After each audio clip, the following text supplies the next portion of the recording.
Malaking halaga ng ilegal na droga ang nakumpiska ng Bulacan PNP na kung saan arestado ang dalawang high-value individual matapos ang sinagawang bypass operation sa Barangay Chaong, Giginto, Bulacan.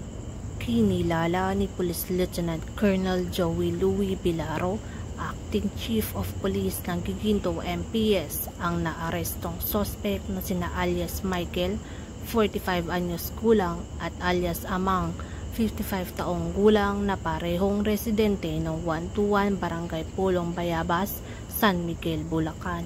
Nasabat sa mga sospek ang hinihinalang shabu na may timbang na 89.98 gramo at may standard drug price na 611,800 pesos. Nahaharap ang mga sospek sa kasong paglabag sa RA 9165 o Comprehensive Dangerous Drugs Act of 2002 amended by RA 10640 at kasalukuyang nasa kustodiya ng Giginto Municipal Police Station para sa dokumentasyon at wastong disposisyon. Ayon kay Police Colonel Relly B. Arnedo, Provincial Director ng Bulacan Police Provincial Office, ang Bulacan PNP ay walang tigil sa pagsasawata at pagpapaigting ng kampanya laban sa mga gumagamit at nagbebenta ng ilegal na droga para masiguro ang kaayusan sa kanilang nasasakupan. Mula dito sa Bulacan Police Provincial Office, ako ang iyong PNN Correspondent, Patrol Woman Janet Balad,